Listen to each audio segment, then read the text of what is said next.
Apakah daging bekicot haram? Fatwa MUI bahaya kesehatan dan hukum ekspor ke negara non-Muslim. Assalamualaikum warahmatullahi wabarakatuh.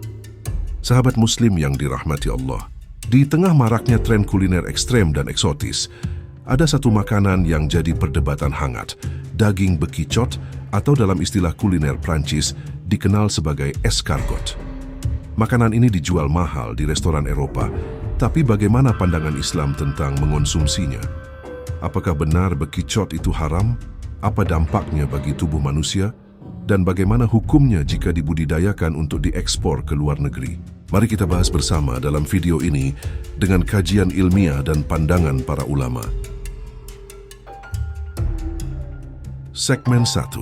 Fatwa MUI dan para ulama dunia tentang daging bekicot. Apa hukum memakan bekicot menurut 4 madhab? Jumhurul ulama dari kalangan madhab Hanafi, Syafi'i, dan Hambali umumnya memasukkan hewan ini ke dalam golongan hasyarat, yakni hewan-hewan kecil melata yang hidup di tanah. Ketiga madhab ini sepakat bahwa hewan-hewan yang termasuk dalam jenis hasyarat ini haram untuk dimakan. Karena ada unsur khabis, yaitu menjijikkan yang ada padanya. Majelis Ulama Indonesia MUI dalam Fatwa nomor 12 tahun 2009 menyatakan bahwa bekicot, siput darat, hukumnya haram dikonsumsi karena termasuk hewan yang menjijikkan, khaba'its, dan tidak memenuhi kriteria hewan yang halal. MUI berlandaskan pada dalil Al-Quran Surat Al-A'raf ayat 157 dan menghalalkan bagi mereka segala yang baik dan mengharamkan bagi mereka segala yang buruk, khaba'its. Pendapat ini sejalan dengan mayoritas ulama fiqih dari mazhab Syafi'i dan Hanbali yang mengharamkan konsumsi hewan yang menjijikkan, melata, dan tidak memiliki darah mengalir seperti bekicot. Dalam pandangan ulama Al-Azhar Mesir, bekicot juga termasuk dalam kategori hewan yang tidak layak konsumsi karena hidup di tempat kotor, berlendir, dan bukan hewan yang biasa dikonsumsi dalam budaya Islam. Segmen 2. Perbedaan bekicot dan escargot, makanan mahal di Prancis. Escargot adalah sebutan untuk bekicot darat dari jenis Helix pomatia atau Helix aspersa yang dibudidayakan secara khusus di Prancis dan negara Eropa lainnya. Hidangan ini biasanya disajikan dengan mentega, bawang putih, dan rempah dan dijual dengan harga yang sangat tinggi, bahkan bisa mencapai ratusan ribu rupiah per porsi kecil. Namun pada dasarnya, escargot dan bekicot lokal Indonesia termasuk ke dalam spesies siput darat yang serupa, hanya berbeda dari segi pengolahan, habitat, dan sistem budidaya. Pertanyaannya, apakah perbedaan penyajian membuatnya halal? Jawabannya tidak. Dalam Islam, kehalalan tidak ditentukan dari kemewahan penyajian, melainkan dari sifat hewan dan dalil syar'i.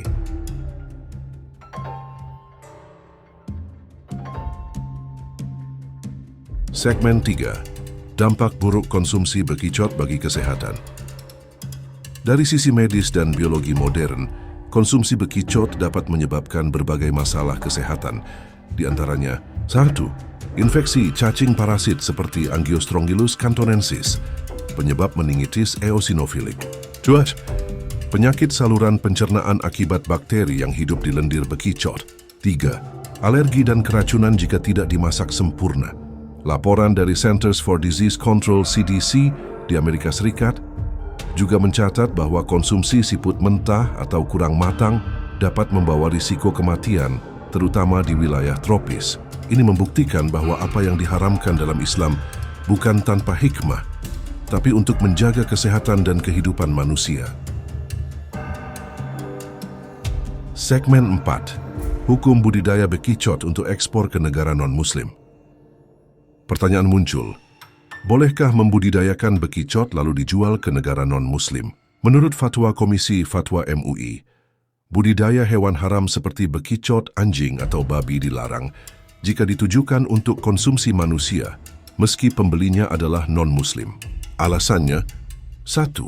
Islam melarang menjual sesuatu yang haram dikonsumsi, sebagaimana sabda Nabi SAW, Sesungguhnya Allah dan Rasul-Nya mengharamkan jual beli khamr, bangkai, babi dan berhala. Hadits riwayat Bukhari dan Muslim.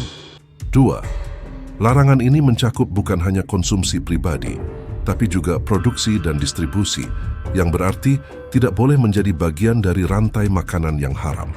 Namun beberapa ulama kontemporer membolehkan budidaya bekicot jika digunakan untuk keperluan non-konsumsi seperti obat luar, kosmetik, penelitian atau makanan hewan tertentu, tetapi tetap dengan kehati-hatian agar tidak membuka celah konsumsi manusia secara tidak langsung. Segmen 5, Seruan Renungan dan Solusi Islami. Sahabat Muslim, kita hidup di negeri yang kaya akan sumber daya halal. Ikan, ayam, sayur mayur, daging sapi dan kambing yang halal dan thayyib. Mengapa harus mencari yang ekstrim dan syubhat? Mari kita renungkan firman Allah dalam Quran Surah Al-Baqarah ayat 168.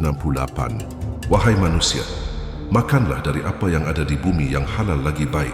Islam tidak hanya memberi aturan, tapi solusi hidup yang menyelamatkan. Daripada mengejar makanan eksotis yang mahal namun tidak jelas kehalalannya, lebih baik kembali ke makanan yang telah dijamin halal, murah, dan penuh keberkahan.